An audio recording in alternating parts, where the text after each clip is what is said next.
الحمدللہ رب العالمین والصلاة والسلام علی رسول اللہ صلی اللہ علیہ وسلم۔ رب اشرح لی صدری ویسر لی امری واحلل عقدۃ من لسانی یفقہوا قولی۔ سبحانک لا علم لنا الا ما علمتنا انک انت العلیم الحکیم۔ رب زدنا علما۔ ان الخیر الحدیث کتاب اللہ وخیر الہدی ہدی محمد صلی اللہ علیہ وسلم۔ ہم نے اپنی پچھلی کلاس میں پڑھا تھا کہ اللہ تعالیٰ عذاب کو روک کے رکھتا ہے کیونکہ اس کی صفت رحمان کہ بندوں کو مہلت دیتا ہے وہ، ٹھیک ہے، کہ اپنے اعمال صحیح کر لیں، اللہ کے ذکر کی طرف، اللہ کی طرف پلٹ آئیں۔ پھر ہم نے یہ پڑھا تھا کہ جو اور معبود بناتے ہیں لوگ، کیا ان میں یہ طاقت ہے کہ وہ خود کو بچا سکیں؟ دوسروں کو تو دور کی چیز ہے، اللہ کی پکڑ سے خود کو بچا سکیں، ایسا ہرگز نہیں ہو سکتا۔ پھر ہم نے پڑھا تھا کہ اللہ تعالیٰ کفار کا غلبہ ختم کرتا جا رہا ہے زمین پہ، تیزی سے اسلام پھیل رہا ہے، ٹھیک ہے۔ اور اس کے بعد ہم نے پڑھا تھا کہ وہ لوگ بہرے ہیں جو قرآن نہیں سنتے اور اس پہ عمل نہیں کرتے، ٹھیک ہے۔ اس کی ڈیٹیل ہم پڑھ چکے ہیں، میں صرف اوور ویو دے رہا ہوں۔ اور اللہ تعالیٰ ہلکا سا عذاب دیں تو ضرور وہ لوگ کہیں گے کہ یہ ہمارے ہی گناہ تھے، اس کی بھی ڈیٹیل ہم پڑھ چکے ہیں، ٹھیک ہے۔ انشاءاللہ ہم آگے چلتے ہیں۔ اعوذ باللہ السمیع العلیم من الشیطان الرجیم من ہمزہ ونفخہ ونفثہ۔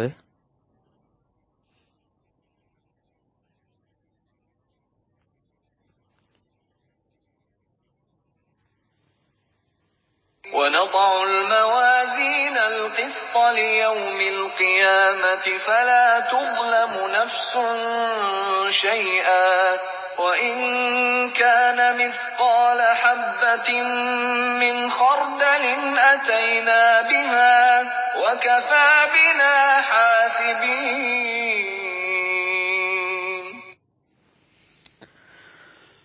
اب اللہ تعالیٰ فرما رہے ہیں ہم رکھیں گے ترازو انصاف کی قیامت کے دن، پھر نہ ظلم کیا جائے گا کسی نفس پر کچھ بھی، اور اگر ہوگا عمل برابر رائی کے دانے کے بھی تو ہم لے آئیں گے اسے، اور کافی ہیں ہم حساب لینے کے لیے۔ یہ آیت ایسی ہے کہ اگر اس کی صحیح معنوں میں تفسیر کی جائے نا تو اس پہ کئی جلدوں کی کتابیں لکھی جا سکتی ہیں۔ میں نے یہ نہیں کہا ایک پوری کتاب لکھی جا سکتی ہے، میں نے کہا کئی جلدوں کی، کہ اگر ایک موٹی کتاب لکھی جائے 500 پیج کی تو کئی کتابیں لکھی جا سکتی ہیں صرف اس آیت کی صحیح معنوں میں اگر تفسیر کی جائے، تو پھر بھی اس میں کور نہیں ہو پائے گا۔ بہرحال میں ان شارٹ کوشش کروں گا بتانے کی۔ سب سے پہلے اللہ تعالیٰ اس میں فرما رہے ہیں ہم رکھیں گے ترازو انصاف کی قیامت کے دن۔ قیامت کے دن اللہ تعالیٰ میزان قائم کرے گا جس میں لوگوں کے اعمال تولے جائیں گے، ٹھیک ہے، اور ظلم نہیں کیا جائے گا کسی پر بھی کچھ بھی، اور ہوگا کسی کا بھی عمل رائی کے دانے کے برابر بھی۔ ایک رائی کا دانہ ہوتا ہے نا، یا روئی کا ایک جو بال ہوتا ہے، اس کے دانے کے برابر بھی اگر ہوگا تو اللہ اس کو لے کر آئے گا، اللہ فرما رہے ہیں، اور کافی ہیں ہم حساب لینے والے۔ اللہ تعالیٰ کافی ہے حساب لینے کے لیے، ٹھیک ہے۔ پہلے اس کے بارے میں ایک حدیث بتاتا ہوں میں کہ میزان جو رکھا جائے گا اس کے بارے میں۔ اما عائشہ صدیقہ رضی اللہ تعالیٰ عنہ سے روایت ہے یہ حدیث، اور یہ متفقن علیہ روایت ہے، صحیح بخاری اور صحیح مسلم دونوں میں موجود ہے، کہ اما عائشہ صدیقہ رضی اللہ تعالیٰ فرماتی ہیں کہ نبی صلی اللہ علیہ وسلم نے ارشاد فرمایا روز قیامت جس کسی سے حساب لیا گیا وہ مارا گیا، یعنی نبی صلی اللہ علیہ وسلم نے یہ فرمایا جس سے حساب لیا گیا وہ مارا گیا۔ تو اما عائشہ رضی اللہ تعالیٰ عنہ فرماتی ہیں کہ پھر میں نے نبی صلی اللہ علیہ وسلم سے پوچھا کہ کیا اللہ نے یہ نہیں فرمایا جس کسی کو نامہ اعمال اس کے دائیں ہاتھ میں دیا جائے گا اس سے آسان حساب لیا جائے گا؟ وہ تو پوچھ لیا کرتی تھی نا کہ اس سے آسان حساب لیا جائے گا۔ تو نبی صلی اللہ علیہ وسلم نے ارشاد فرمایا یہ تو صرف پیش کرنا ہوگا، لیکن جس کے حساب کی جانچ پڑتال کر لی گئی وہ ہلاک ہو گیا، جس کے حساب کے بارے میں پوچھ لیا اللہ تعالیٰ نے. ایک تو ہوتا ہے نا، ایک تو دعا سکھائی ہے نا، اللہم حاسبنا حسابا یسیرا، کہ ہمارا حساب آسان لینا، یہ پڑھنی چاہیے دعا. دوسرا یہ کہ کسی کا حساب لے لیا گیا کہ یہ کیوں کیا یہ کام، تو وہ ہلاک ہو گیا ہے. یہ نبی صلی اللہ علیہ وسلم کی حدیث ہے. وہ اتنا سخت معاملہ ہوگا کہ لوگ پھنس جائیں گے وہاں پہ. پہلے تو یہ چیز دیکھو کہ ایک بندے کو لایا جائے گا، ایک مثال دے رہا ہوں، اس کی عمر ہوگی 50 سال. 50 سال فرض کرو دنیا میں زندہ رہا. پہلا سوال کس کا ہوگا؟ نماز کا. نماز کی کتنے سال کی عمر میں فرض ہوئی؟ 10 سال کی عمر میں. اب اس سے پوچھا جائے گا یہ بتاؤ 10 سال کی عمر سے لے کے 50 سال تک کی عمروں کا پہلے تو حساب پورا کرو، نمازیں بتاؤ کتنی پڑھی ہیں. روزانہ کی 5 کے حساب سے پہلے تو اللہ تعالیٰ نمازیں پوچھ لے گا.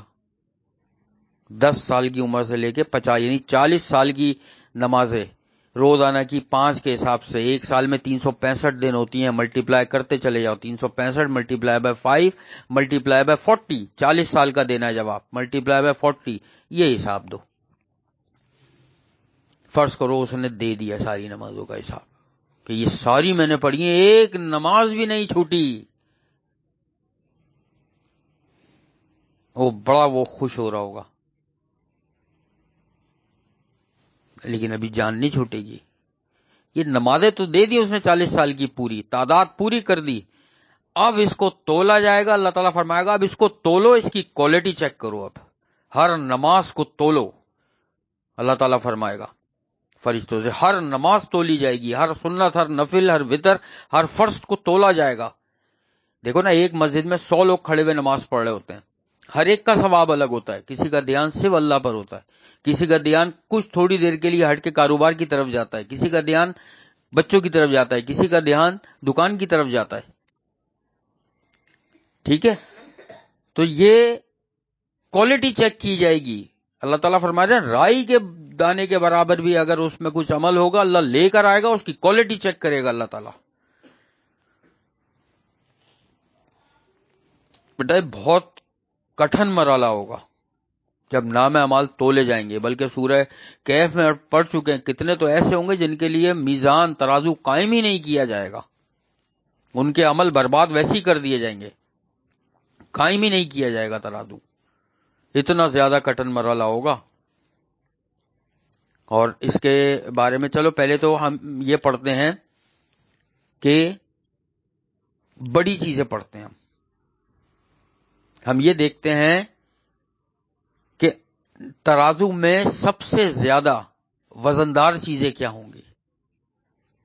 اس پہ ہم ایک حدیث ہمیں ملتی ہے، ترمذی میں بھی اور مسند احمد میں بھی حدیث روایت ہے کہ قیامت والے دن ایک شخص کو لایا جائے گا اور اللہ تعالیٰ اس کے نام اعمال کو کھولیں گے. تو جہاں تک نگاہ جاری ہوگی اس کا نام اعمال ہوگا، اور جس میں سارے گناہ بھرے ہوئے ہوں گے، گناہ ہی گناہ. اس کے تمام رجسٹر، تمام نام اعمال میں گناہ، اور کتنے بڑے بڑے، جہاں تک نگاہ جاری ہوگی اتنا بڑا اس کے رجسٹر ہوں گے. وہ تو کہے گا میں تو ہلاک ہو گیا.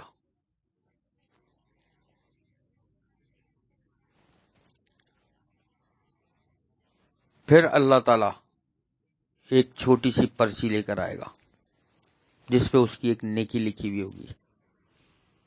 اس کے گناہوں کو جب رجسٹروں کو رکھا جائے گا ترازو پہ، تو وہ ترازو کا پلڑا جھک جائے گا.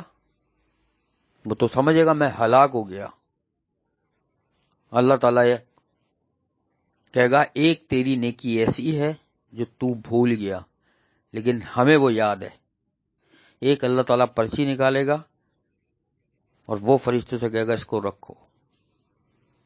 وہ شخص کہے گا یہ پرچی کا کیا وزن ہوگا، اتنی سی پرچی، میرے نامہ اعمال میں اتنے گناہ ہیں. جب وہ پرچی رکھی جائے گی تو وہ پلڑا بھاری ہو جائے گا. کیوں؟ کیونکہ اس پہ لکھا ہوگا لا الہ الا اللہ، کہ وہ توحید پر قائم تھا بندہ. اتنی بڑی نیکی ہے، میں بار بار کیوں ذکر کرتا ہوں توحید کا. تمام گناہوں کو اس نے پانی پھیر دیا توحید نے، کہ اللہ کی ذات میں شرک مت ٹھہراؤ. کسی کو بھی مت سوچو کوئی فائدہ نفع نقصان کچھ دے سکتا ہے. اتنی بڑی نیکی ہے توحید. یہ مسند احمد اور ترمذی دونوں میں یہ حدیث موجود ہے. اس کے علاوہ صحیح بخاری کی حدیث ہے کہ نبی صلی اللہ علیہ وسلم نے ارشاد فرمایا، ابو ہریرہ رضی اللہ تعالیٰ عنہ سے اس کی روایت ہے کہ انہوں نے ارشاد فرمایا، 2 کلمے ایسے ہیں جو زبان پر ہلکے اور ترازو میں بہت بھاری ہیں اور اللہ تعالیٰ کو وہ بہت پسند ہیں. وہ کیا کلمے ہیں؟ 2 کلمے، سبحان اللہ و بحمدہ سبحان اللہ العظیم. یہ صحیح بخاری کی آخری حدیث ہے. بالکل سبحان اللہ و بحمدہ سبحان اللہ العظیم، یہ ترازو میں بہت بھاری کلمے ہیں. یہ پڑھنا چاہیے جو ترازو کے وزن کو زیادہ کر دیں گے. دیکھو توحید آ رہی ہے، ہر جگہ توحید آ رہی ہے اس میں. ٹھیک ہے. اس کے بعد کیا ہے کہ ایک اور حدیث ہے کہ نبی صلی اللہ علیہ وسلم نے ارشاد فرمایا کہ نامہ اعمال میں نہیں، ترازو میں جو میزان قائم کیا جائے گا، حسن اخلاق سے بڑھ کر وزندار کوئی چیز نہیں ہوگی قیامت والے دن. جس کا اخلاق سب سے اچھا ہوگا، سنن ابی داؤد کی میرا خیال ہے یہ حدیث ہے کہ جس کا اخلاق اچھا ہوگا اس سے بڑھ کر نام اعمال کو بھاری کرنے والی کوئی چیز نہیں ہوگی. یہ وہ چیزیں ہیں جن سے مسلمان دور ہیں. اس کے علاوہ کیا ہے کہ فرض نماز کے بعد جو ذکر و اذکار کیے جاتے ہیں، آیت الکرسی ہو گئی، سورہ اخلاص، سورہ فلق، سورہ ناس ہو گئی، اللہ کی جو تسبیحات ہو گئی، سبحان اللہ 33 بار، الحمدللہ 33 بار، اللہ اکبر 33 بار، اور 1 بار لا الہ الا اللہ وحدہ لا شریک لہ. یہ پورے 100 دفعہ جو اس کی بڑی اہمیت ہے. اور یہ سیدھے ہاتھ کی انگلیوں پہ شمار کرنا چاہیے، تسبیح پہ نہیں. تسبیح اس زمانے میں نہ تھی اور نہ صحابہ کرام نے، نہ نبی صلی اللہ علیہ وسلم تسبیح پہ نہیں پڑھا ہے. سیدھے ہاتھ کی انگلیوں پہ شمار کیا جاتا ہے. کیوں کہ قیامت والے دن یہ گواہی دیں گی انگلیاں کہ اس پر اللہ کا ذکر ہوا کرتا تھا. تو ہمیں کوشش کرنی چاہیے انگلیوں پر پڑھیں اپنی. یہ وہ چیزیں بتا رہا ہوں جو نام اعمال کو، اس کو میزان کے ترازو کو بھاری کریں گی. اسی طریقے سے نیک اولاد، کسی وفات پر صبر کرنا، کوئی مصیبت آئے اس پر صبر کرنا، ٹھیک ہے، یہ اعمال کو بہت بھاری کرنے والی چیز ہے. اس کے علاوہ مسلمان پر 6 حق ہیں، ٹھیک ہے، جس میں سے ایک حق کیا ہے کہ اس کی میت جنازے میں شریک ہونا. اس کے بارے میں نبی صلی اللہ علیہ وسلم نے ارشاد فرمایا کہ جو کسی مسلمان کے جنازے میں شریک ہوتا ہے اس کو 1 قیرات پہاڑ کے برابر ثواب ملتا ہے، اور جو اس میں بھی جاتا ہے تدفین میں، قبرستان تک جاتا ہے، اس کو 2 قیرات کے برابر. تو صحابہ کرام نے پوچھا یہ قیرات کیا ہے؟ تو نبی صلی اللہ علیہ وسلم نے فرمایا پہاڑ کے برابر، احد پہاڑ کے برابر. یہ نام اعمال میں رکھا جائے گا. کتنی بڑی نیکی، اور لوگ اس سے دور ہیں کہ جنازوں میں نہیں جاتے ہیں، قبرستان میں نہیں جاتے ہیں میت کے ساتھ. یہ تو وہ نیکی ہے جو بس مل رہی ہیں اللہ کی طرف سے. اس کے علاوہ کیا ہے؟ جہاد فی سبیل اللہ کے لیے گھوڑے وغیرہ جو لوگ پالتے ہیں. میں نے اس پہ بتایا بھی تھا کہ بخاری کی حدیث ہے کہ جو جہاد کی نیت سے گھوڑے پالے گا تو اس گھوڑے کا پورا وزن، اس کا خون، اس کا پیشاب، اس کی پلید، اس کی گندگی، سب کچھ نام اعمال میں اللہ تعالیٰ رکھے گا.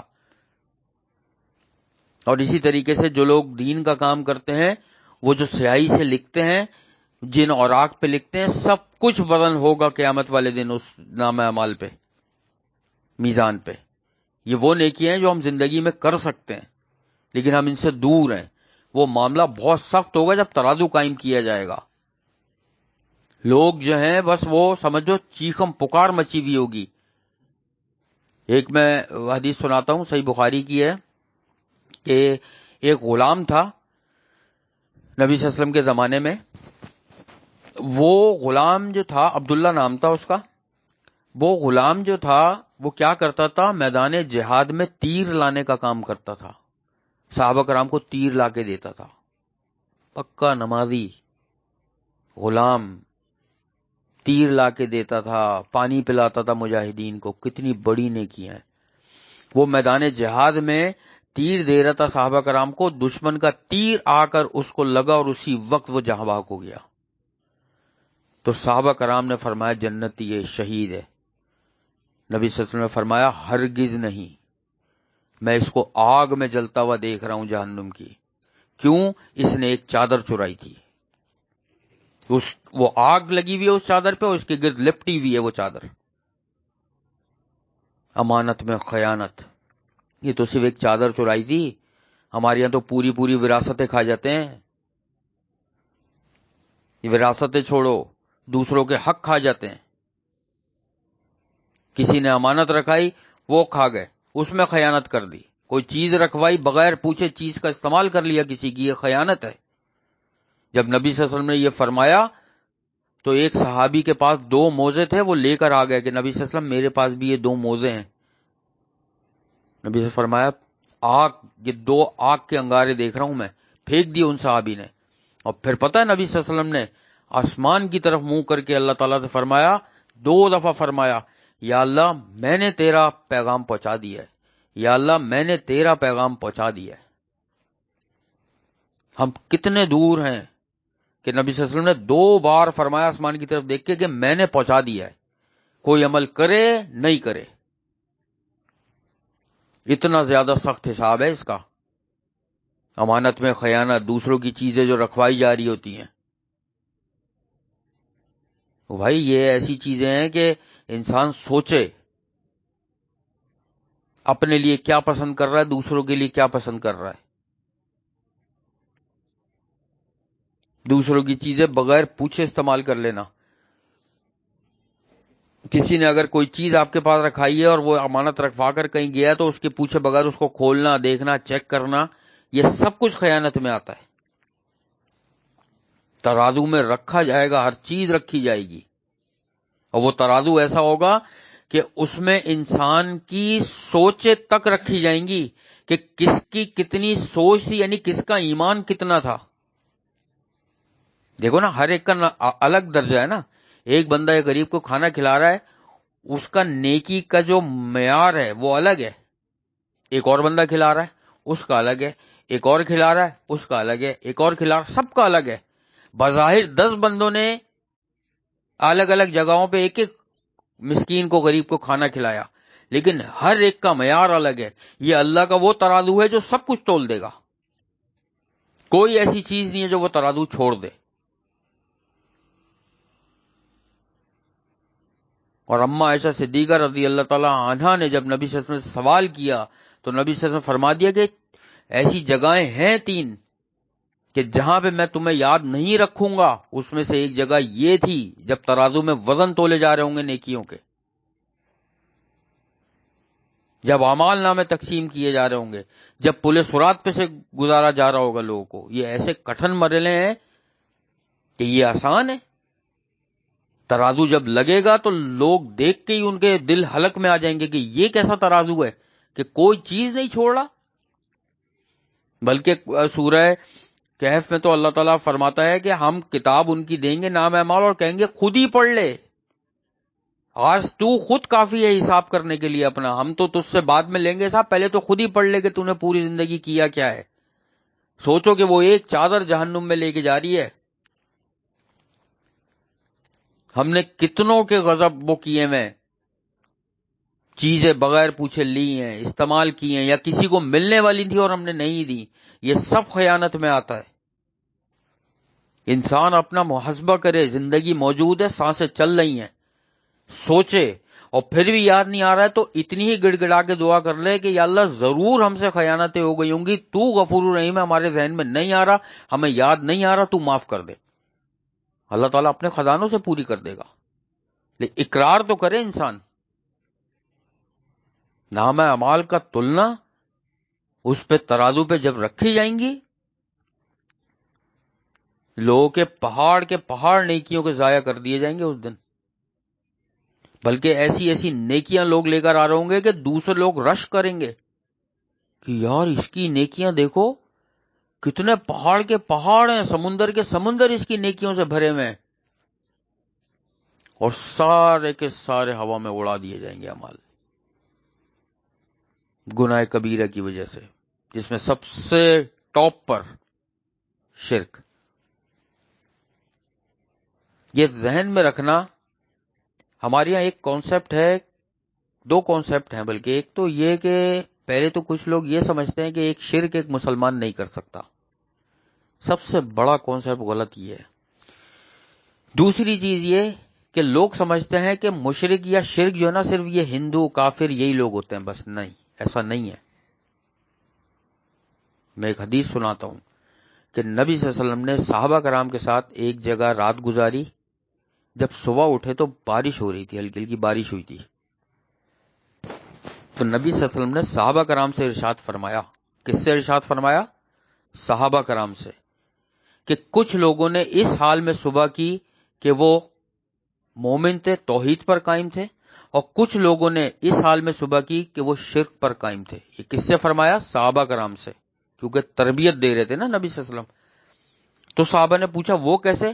تو نبی صلی اللہ علیہ وسلم فرمایا جس نے یہ سوچا فلاں فلاں ستارے کی وجہ سے یہ بارش ہوئی ہے، اس نے شرک کیا۔ تو اس کا مطلب ہے کہ مسلمان شرک کر سکتا ہے، یہ پہلے تو سوچنا چاہیے۔ اگر یہ گارنٹی دے دی جائے کہ فلاں بندہ شرک نہیں کر سکتا، وہ تو کچھ بھی کرتا پھرے، وہ بولے میں تو بس میرے اوپر تو ایک لیبل لگا ہوا ہے۔ یہی تو ایک گناہ میں لانے کا آسان طریقہ ہوتا ہے کہ اس گناہ کو خوبصورت بنا دو۔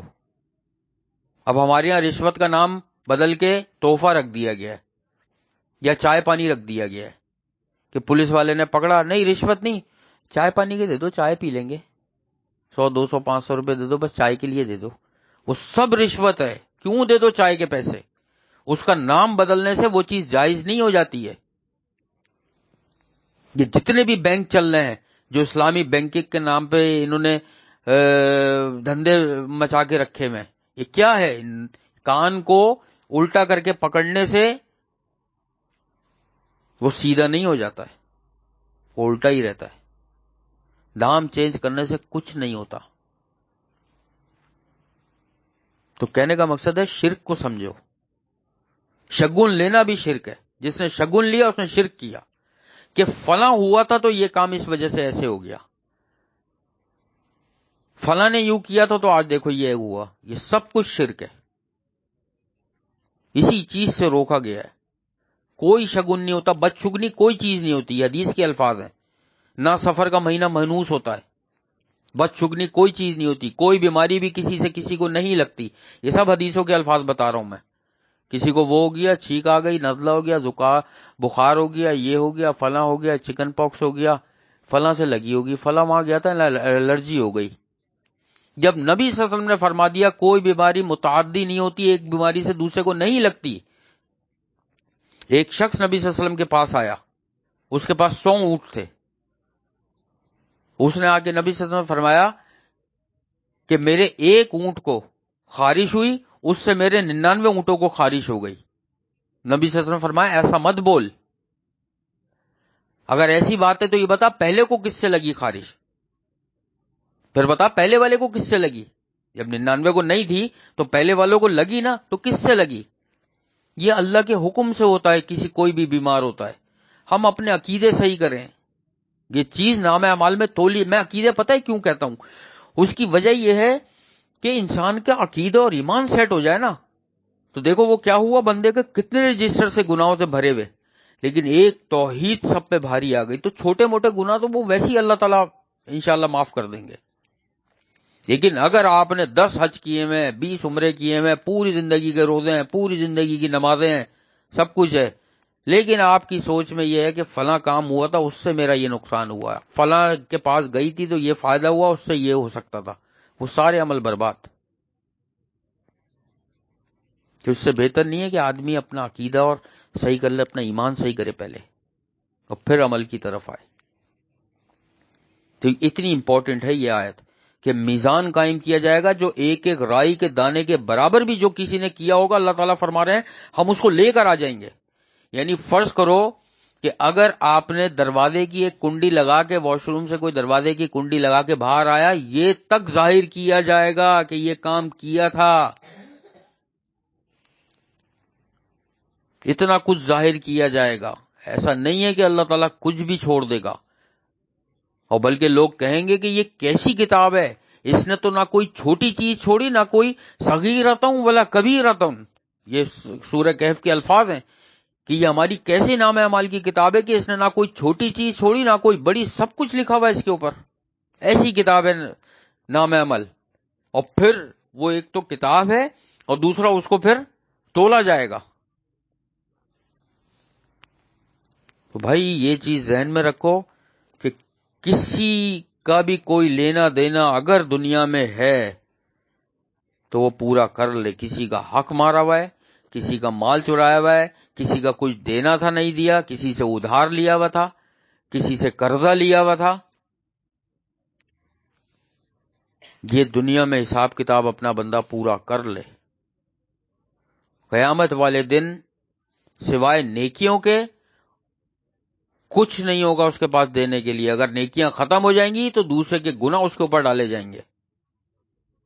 جب سوچو دوسرے کے گناہ آ جائیں گے تو میزان میں کیا تولا جائے گا؟ گناہ ہی آئیں گے میزان میں. تو اسی لیے آج صرف میں آگے نہیں پڑھا رہا ہوں، اس ایک آیت کی ہی تفسیر بتا رہا ہوں کہ جب میزان قائم کیا جائے گا ترازو، اور وہ اتنا حساس ترازو ہے کہ اس میں ایک ایک ذرے کا وزن بھی ہو جائے گا، بلکہ انسان کے دل میں جو سوچ آئے گی نا، وما تخفی الصدور وحصل ما فی القبور، کہ جو کچھ قبروں میں ہے ظاہر کر دیا جائے گا، اور جو دلوں میں خیالات آتے ہیں وہ بھی ظاہر کر دیے جائیں گے. جو دل کے انسان کے اوپر سے ہلکا سا خیال ہو کے گزر بھی گیا، اللہ تعالیٰ اس کو بھی لے آئے گا سامنے. وہ الگ بات ہے اللہ جس کو چاہے بخشے، جس کو چاہے سزا دے. اختیار کل مختار واحد اللہ شریک کی ذات ہے بس. لیکن سمجھانے کا مقصد یہ ہے کہ اما عائشہ صدیقہ رضی اللہ تعالیٰ عنہ نے پوچھا تھا یہ سوال کہ جس کا دائیں ہاتھ میں دیا گیا، تو نبی صلی اللہ علیہ وسلم نے فرمایا کہ وہ تو پیشی ہوگی، لیکن جس کی جانچ پڑتال انویسٹیگیشن اللہ تعالیٰ نے کر لی تو وہ ہلاک ہو گیا. بڑے بڑے انبیاء اللہ تعالیٰ سے بات نہیں کریں گے قیامت والے دن. حضرت موسیٰ علیہ السلام کے پاس لوگ جائیں گے، حضرت موسیٰ علیہ السلام کہیں گے کہ مجھ سے دنیا میں قتل ہو گیا تھا، میں اللہ سے بات نہیں کر سکتا، اللہ تعالیٰ نے اگر مجھ سے پوچھ لیا تو میں کیا جواب دوں گا. حضرت ابراہیم علیہ السلام، حضرت نوح علیہ السلام، ہر ایک کے پاس جائیں گے.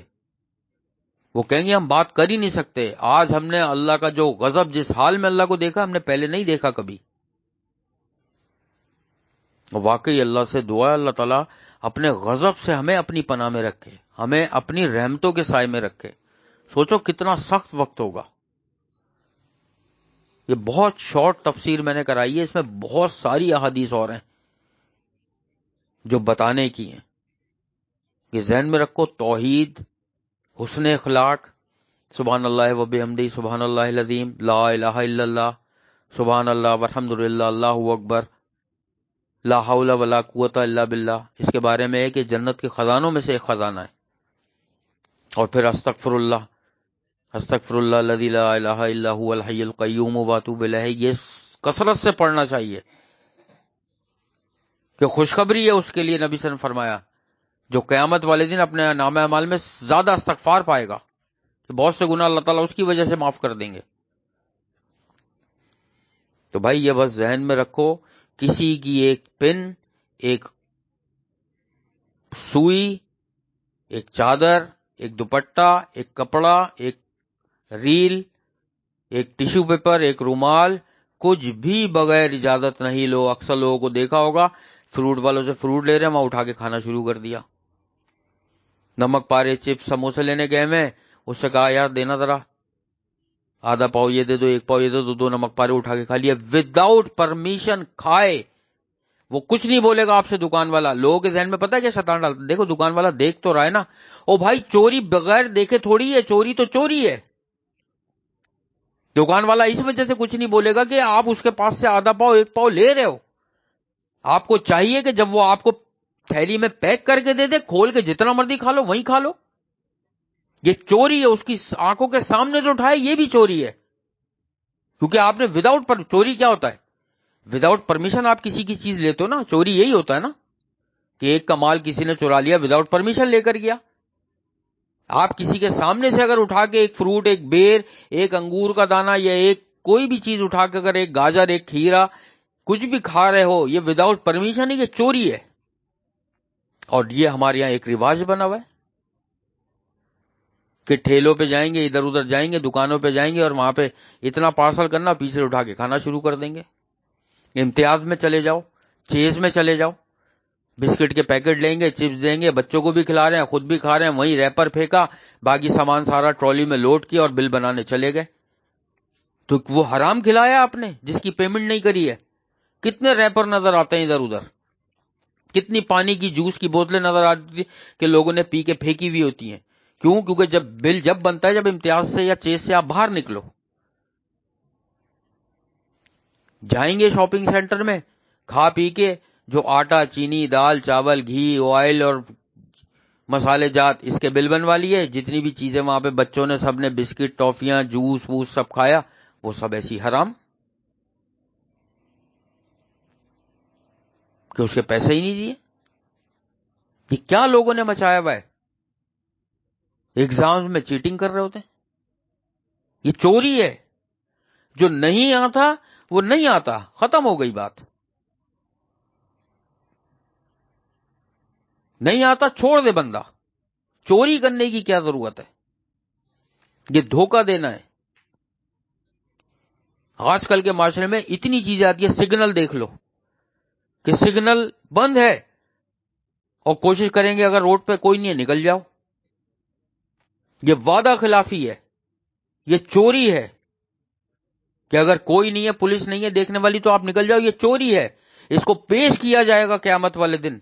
اللہ تعالیٰ پوچھے گا کہ یہ کیوں کیا. لوگ سمجھتے ہیں یہ وہ عمل ہے، اس کا دین سے کیا لینا دینا. کیوں نہیں ہے دین سے لینا دینا بھائی؟ یہ ایس او پی ہے، یہ قانون ہے، ہمیں اس کے تحت عمل کرنا ہے. حکمران کی کتنی اہمیت ہے، کل ہی بتایا میں نے کہ اس کے خلاف کچھ بھی کر لے وہ خروج نہیں کیا جا سکتا حکمران کے خلاف. یہ انہوں نے بنایا ایک سسٹم کہ سگنل بند ہے تو آپ کراس نہیں کر سکتے. دیکھیں گے رات 2 بج رہے ہیں، 1 بج رہا ہے، کوئی بھی گاڑی ہے، کون رکے، چھوڑو یار. اور 1-2 بجے کیا دن میں چلے جاؤ. بائک والے کوشش کرتے ہیں ادھر ادھر سے کر کے ہم بہت چیمپئن ہیں نکل گئے. وہ بائک والا یہ سوچ کے سگنل توڑ رہا ہو، دیکھو سارے بیوقوف پیچھے کھڑے ہوئے اور میں سب سے بڑا چیمپئن ہوں، کٹ مار کے نکل گیا. وہ سب سے بڑا جاہل ہوتا ہے. وہ جو اپنے آپ کو چیمپئن سمجھ رہا ہوتا ہے نا، وہ جاہل ہوتا ہے. نا علم جس کو بولتے نا، نا بلد بالکل ہوتا ہے وہ، کہ جس کو علم ہی نہیں ہے بالکل کہ وہ کر کیا رہا ہے. یہ ہم لوگ پتہ نہیں کیا سوچ کے کر رہے ہوتے ہیں کہ پیش نہیں. اللہ تعالیٰ فرما رہے رائی کے دانے کے برابر بھی پیش کیا جائے گا. آپ نے پڑوسی کے گھر کے آگے ایک ریپر بھی پھینک دیا، آپ نے اس کی بیل بجا دی، آپ نے اس کے بٹن چھیڑ دیا، آپ نے اس کا پھول توڑ لیا، آپ نے اس کا ایک پتا بھی توڑ لیا، اگر لکھ لیا گیا اور قیامت والے دن تولا جائے گا اس میں کہ ڈالو اس میں، اس کے گناہ میں ڈالو اس کو ترازو میں، کیا آدمی جواب دے گا؟ اپنے یہ عمل صحیح کرنے چاہیے ہمیں. ابھی سب کا کام یہ ہے کہ سوچیں گے رات میں لیٹ کے سونے سے پہلے کہ کون کون سے عمل ہیں جو ہم نے وعدہ خلافی کی ہے، کسی کی بغیر پوچھے چیز لی ہے، کسی کا پیسہ دینا تھا نہیں دیا، یا کسی کا حق دینا تھا وہ نہیں دیا. یہ سب سوچیں گے اور اس کی جلد از جلد اصلاح کریں گے یا دوسرے کو انفارم کریں گے کہ ایسا ایسا معاملہ تھا اور یہ مجھ سے غلطی ہوئی، بھائی معافی مانگو، اللہ سے استغفار کرو یا اس کا حق لوٹاؤ. یہ سب سوچیں گے اور یہ کرنے والی بات ہے. قیامت والے دن سوائے نیکیوں کے دینے کے کچھ نہیں ہوگا. الٹا نیکیاں بھی جائیں گی، دوسرے کے گناہ بھی لینے پڑیں گے، اور پھر ترازو میں جب وزن ہوگا تو ختم، وہاں تو ہوگا ہی نہیں کچھ. نیکیاں کیا بچیں گی جب سب کچھ لے جائیں گے دوسرے.